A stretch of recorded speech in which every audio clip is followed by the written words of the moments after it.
सुप्रभात बच्चों। आज हम कक्षा 6 का इतिहास विषय का पाठ 5 राज्य, राजा और एक प्राचीन गणराज्य का पहला प्रकरण कि शासक कैसे बने, यानी कि पहले के समय में राजा का चुनाव कैसे होता था और उस समय क्या वर्ण व्यवस्था थी, इसके बारे में पढ़ेंगे। तो चलिए करते हैं शुरू। पाठ 5 राज्य, राजा और एक प्राचीन गणराज्य। चुनाव का दिन। जब शंकरन उठा तो उसने देखा कि उसके नाना और नानी वोट डालने जा रहे थे। दरअसल वे चुनाव केंद्र पर सबसे पहले पहुंचना चाहते थे। शंकरन जानना चाहता था कि आखिर वे इतने उत्साहित क्यों थे। तो उसके नाना जी ने उसे जल्दी में समझाने की कोशिश की और कहा, आज हम अपने शासकों का चुनाव करने जा रहे हैं। कुछ लोग शासक कैसे बने, हम इसके बारे में पढ़ेंगे कि लगभग 50 वर्षों से हम अपने शासकों का चुनाव मतदान के जरिए करते आ रहे हैं। मतदान यानी कि वोट डालना और वोट डाल करके अपने सरकार बनाना, कुछ नेताओं को चुनना और उनमें से कुछ मंत्री और मुख्यमंत्री बनते हैं और वो सरकार को बनाते हैं और इससे देश की शासन व्यवस्था बनती है। तो 50 वर्षों से हम अपने शासकों का चुनाव मतदान के जरिए करते आ रहे हैं। लेकिन पहले के लोग हैं वो शासक कैसे बनते थे, कैसे सारी शासन व्यवस्था संभालते थे। तो हमने अध्याय 4 में यह पढ़ा कि कुछ राजा संभवतः जन यानी लोगों द्वारा चुने जाते थे, परंतु करीब 3000 साल पहले राजा बनने की इस प्रक्रिया में कुछ परिवर्तन दिखाई दिए। कुछ लोग बड़े बड़े यज्ञों को आयोजित करके राजा के रूप में प्रतिष्ठित हो गए और इन यज्ञ में से एक ऐसा ही यज्ञ था अश्वमेध यज्ञ। तो अश्वमेध यज्ञ एक ऐसा ही आयोजन था। इसमें एक एक घोड़े को राजा के लोगों की देखरेख में स्वतंत्र विचरण के लिए छोड़ दिया जाता था। विचरण मतलब घूमने के लिए। और इस घोड़े को किसी दूसरे राजा ने रोका तो उसे वहाँ अश्वमेध यज्ञ करने वाले राजा से लड़ाई करनी पड़ती थी। यानी जिसका ये घोड़ा होता था, जिस राजा का, उस राजा से रोकने वाले राजा को युद्ध करना पड़ता था। अगर उन्होंने उस घोड़े को जाने दिया तो इसका मतलब यह होता था कि अश्वमेध यज्ञ करने वाला राजा उनसे ज़्यादा शक्तिशाली था। इसके बाद उन राजाओं को यज्ञ में आमंत्रित किया जाता था। और यह यज्ञ कौन करता था? तो यह यज्ञ विशिष्ट पुरोहितों द्वारा संपन्न करवाया जाता था और इसके लिए उन्हें उपहार में सम्मानित भी किया जाता था। यह हमने पिछले पाठ में भी पढ़ा था कि ऋग्वेद में 2 शब्द हमने पढ़े थे कि ब्राह्मण और राजा। ब्राह्मण या पुरोहित उन्हें ही कहा जाता था जो यज्ञ या अनुष्ठान करते थे और ऋग्वेद में राजा कुछ अलग तरह के होते थे। ना तो उनके पास महल थे, ना सेना थी और ना ही उसका बेटा उत्तराधिकारी होता था, यानी कि राजा का बेटा राजा नहीं बनता था। तो ऐसे ही हमने जब पढ़ा पुरोहितों के बारे में कि इन विशेष पुरोहितों द्वारा ये यज्ञ संपन्न किया जाता था। इसके लिए इन्हें उपहार मिलते थे और ये उपहार उन्हें राजा देते थे। तो अश्वमेध यज्ञ करने वाला राजा बहुत शक्तिशाली माना जाता था। यज्ञ में आमंत्रित सभी राजा उसके लिए उपहार लाते थे। तो इन सभी आयोजनों में राजा का स्थान मुख्य होता था। उसे राज सिंहासन या बाघ की खाल के एक विशेष आसन पर बिठाया जाता था और युद्ध क्षेत्र में राजा का सारथी ही उसका सहचर होता था।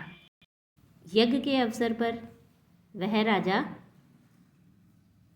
की विजयों और अन्य गुणों का गुणगान करता था।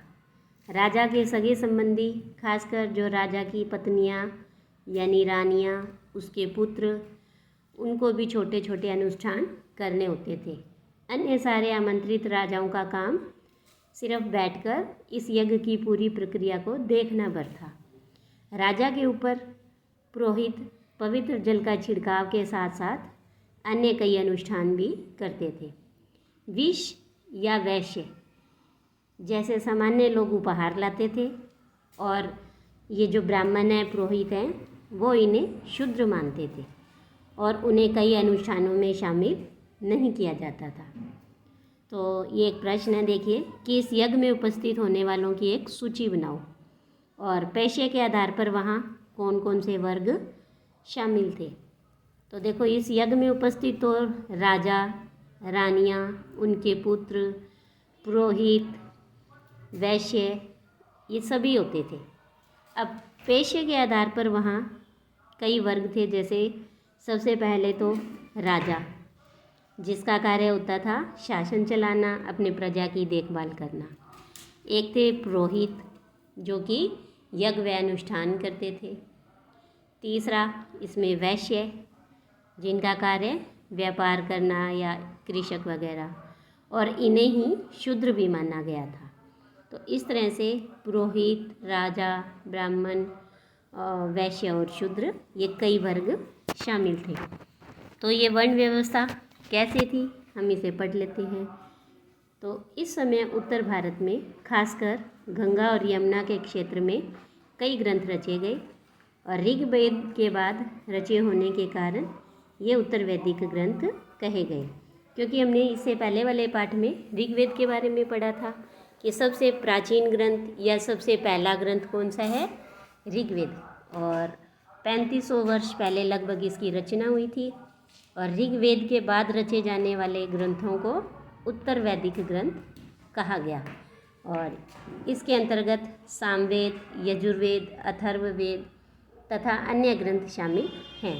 पुरोहितों द्वारा रचित इन ग्रंथों में विभिन्न प्रकार के अनुष्ठान और उनके संपादन की विधियां बताई गई हैं। इनमें सामाजिक नियमों के बारे में भी बताया गया है। उस समय समाज में कई समूह थे, जैसे पुरोहित, योद्धा, कृषक, पशुपालक, व्यापारी, शिल्पकार, श्रमिक, मछली पकड़ने वाले तथा जंगल में रहने वाले लोग। जहाँ कुछ पुरोहित तथा योद्धा वैभवशाली थे, वहीं कुछ कृषक और व्यापारी भी धनवान थे। दूसरी ओर पशुपालक, शिल्पकार, श्रमिक, मछली पकड़ने वाले, शिकारी तथा भोजन संग्राहक गरीब थे। पुरोहितों ने लोगों को 4 वर्गों में बांटा और जिन्हें हम क्या कहते हैं, वर्ण। उनके अनुसार प्रत्येक वर्ण के कार्य अलग अलग निर्धारित थे। पहला वर्ण था ब्राह्मणों का और इनका काम वेदों का अध्ययन अध्यापन करना, यज्ञ करना और इस काम के लिए उन्हें उपहार मिलता था। दूसरा स्थान शासकों का था, जिन्हें क्षत्रिय कहा जाता था और इनका काम युद्ध करना और लोगों की रक्षा करना था। तीसरा स्थान विष या वैश्य, इनमें कृषक, पशुपालक और व्यापारी आते थे। क्षत्रिय और वैश्य दोनों को ही यज्ञ करने का अधिकार प्राप्त था। वर्णों में अंतिम स्थान शूद्र का था और इनका काम अन्य तीनों वर्णों की सेवा करना था। तो इन्हें कोई भी अनुष्ठान करने का अधिकार नहीं था। प्राय औरतों को भी शूद्रों के समान माना गया। महिलाओं और शूद्रों को वेदों के अध्ययन का अधिकार नहीं दिया गया। पुरोहितों के अनुसार सभी वर्णों का निर्धारण जन्म के आधार पर होता था। उदाहरण के लिए देखिए कि ब्राह्मण माता पिता की संतान ब्राह्मण ही होती थी। बाद में कुछ लोगों को अछूत माना गया। अछूत वर्गों में जैसे कोई शिल्पकार, शिकारी या भोजन संग्राहक शामिल थे। साथ ही इनमें वे लोग भी आते थे जो शवों को दफनाने, जलाने का काम करते थे और इन लोगों से संपर्क अपवित्र माना जाता था। कई लोगों ने ब्राह्मणों द्वारा बनाई हुई इस वर्ण व्यवस्था को स्वीकार नहीं किया और कुछ राजा स्वयं को पुरोहितों से भी श्रेष्ठ मानते थे। तो कुछ लोग जन्म के आधार पर वर्ण निर्धारण सही नहीं मानते थे। इसके अतिरिक्त कुछ लोग व्यवसाय के आधार पर लोगों के बीच भेदभाव उचित नहीं समझते थे।